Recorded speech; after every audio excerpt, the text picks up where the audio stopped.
Assalamualaikum warahmatullahi wabarakatuh. Perkenalkan, nama saya Asroful Anam dari Prodi Manajemen Fakultas Ekonomi dan Bisnis Universitas Trunojoyo Madura dengan akhiran 213.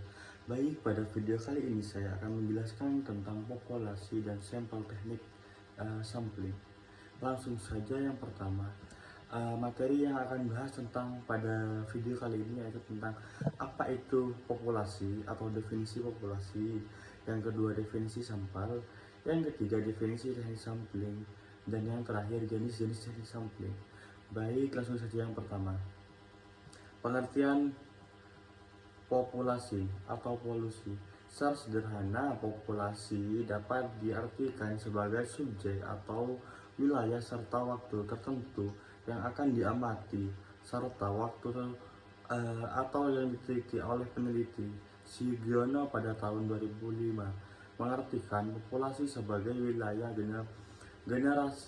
generalisasi yang terdiri atas objek atau subjek yang mempunyai kualitas dan karakteristik tertentu yang ditetapkan oleh peneliti untuk dipelajari dan kemudian ditarik kesimpulannya.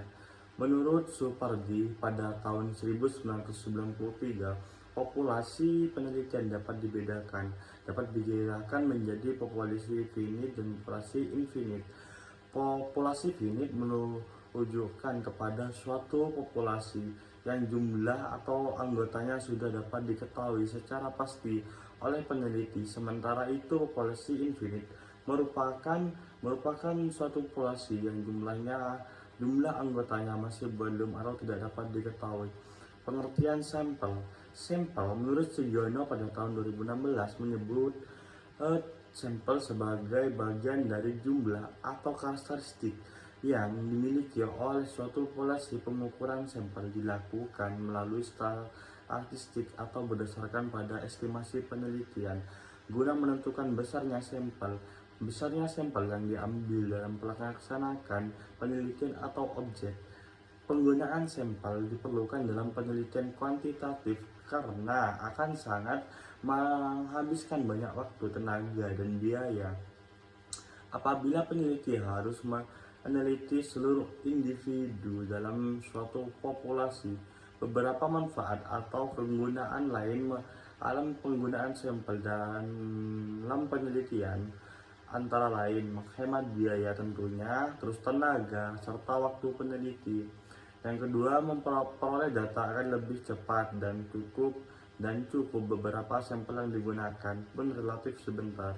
Menurut Handayani pada tahun 2020, teknik pengambilan sampel atau biasa disebut dengan sampling adalah proses penyeleksian sejumlah elemen dari populasi yang diteliti untuk dijadikan sampel dan memahami berbagai sifat atau karakter dari subjek yang dijadikan sampel yang nantinya dapat dilakukan generalisasi dari elemen populasi.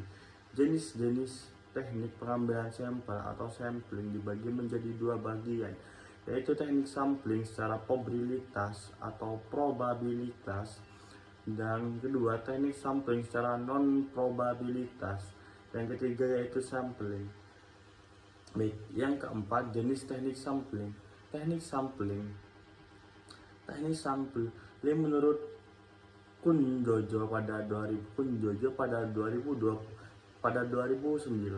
teknik sampling probabilitas atau random sampling merupakan teknik sampling yang digunakan dengan memberikan peluang atau kesempatan kepada seluruh anggota populasi untuk menjadi sampel. Sampel yang random sederhana, sampel random atau sampling sistematik, sampling secara rembang profesional. Yang terakhir, sampling secara eksternal atau cluster sampling. Jenis teknik sampling yang kedua, jenis teknik sampling secara non-probabilitas atau disebut juga dengan non-probabilitas sampling.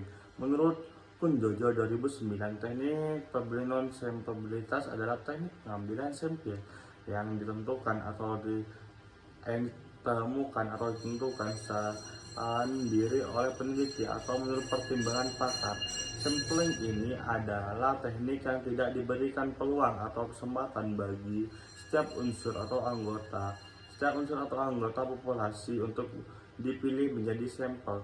Adapun jenis teknik sampling secara non-probabilitas adalah sebagai berikut: sampling sistematis, sampling kuota, sampling aksidental, probabilitas sampling, sampling genus, sampling show. Selanjutnya yaitu rumus dan pengambilan sampel. Menurut Prewono 2016, terdapat beberapa hal yang mempengaruhi beberapa besar sampel harus diambil, yaitu sebagai berikut. Yang pertama yaitu heterogenitas dari probabilitas. Heterogenitas dari probabilitas, semakin heterogen sebuah probabilitas atau populasi, jumlah sampel yang dapat diambil pun harus semakin besar sehingga seluruh karakteristik populasi dapat terwakili. Jumlah variabel yang digunakan, semakin banyak jumlah variabel yang ada, jumlah sampel yang diambil pun harus semakin besar. Hal ini mengingat adanya persyaratan pengujian hubungan, misalnya hubungan dengan chain of atau kemungkinan adanya sel ya, dengan nilai yang diharapkan kurang dari 1 dalam perhitungan. Yang terakhir, teknik penarikan sampel yang digunakan. Jika kita menggunakan teknik penarikan sampel acak sederhana, otomatis jumlah sampel yang tidak terlalu berpengaruh dibandingkan dengan penggunaan teknik penarikan sampel acak terlapis. Semakin banyak lapisan membutuhkan sampel yang lebih besar pula. Rumus pengambilan sampel dan populasi sudah diketahui, jumlahnya dapat menggunakan rumus O'Flynn, yaitu N per 1 plus NE per 2. Keterangannya yang dimana N yaitu jumlah sampel, N kecil, N besar adalah jumlah populasi, E yaitu nilai statistik atau batas ketelitian yang digunakan, persen kelonggaran ketidaktelitian karena kesalahan penarikan sampel. Baik, sekian, terima kasih video pada kali ini. Saya ucapkan terima kasih, mohon maaf jika ada kesalahan kata atau kesalahan materi. Wassalamualaikum warahmatullahi wabarakatuh.